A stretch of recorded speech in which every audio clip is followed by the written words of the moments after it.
Hi, I'm Debra Meiburg, and I'm with Matt Wu, who is a winemaker for reds and fortifieds at Penfolds. So you work with a team of 5 winemakers, is that right? And yeah, 5 red winemakers. And then Peter yeah. doesned do any of the work, right? He just runs around the world showing off the stuff. Going to fancy dinners, yeah. Yeah. And you have particularly focused on fortifieds as well as reds, but I'm very interested to hear a bit about the fortified production. Yeah, fortified is something that is very important to the Penfolds history. It's something that we've always done at Penfolds right from the early days, long before the popularity of table wine in the modern era. So. And the production techniques, I've always been curious how you make your calculations for fortifying the wine. So maybe walk me through the process. You're crushing the grapes, and how long before you fortify, and what tests do you make? Yeah. How does it all work? So when we crush and we commence fermentation, and roughly about 1/3 of the sugar is fermented before we make. Okay. Yeah, before we make our spirit addition to cease fermentation and essentially fortify the wine. So at what sugar level are you harvesting the grapes then? Quite similar to table wine levels. Okay.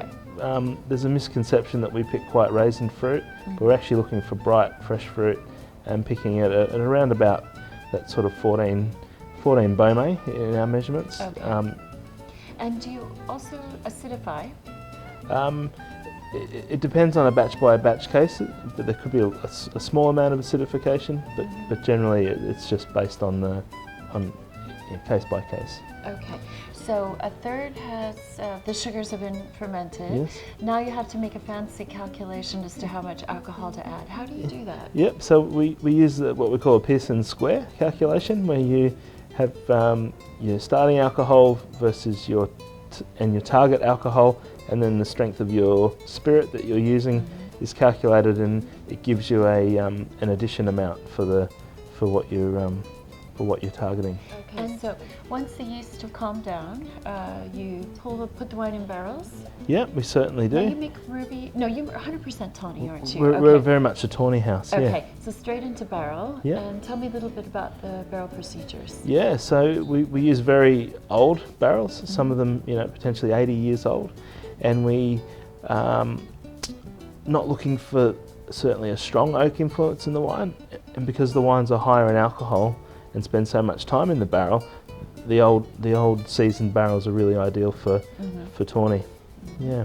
I'm particularly interested in your tawnies today, but you also do a fair bit of work in the red wine section with some iconic labels.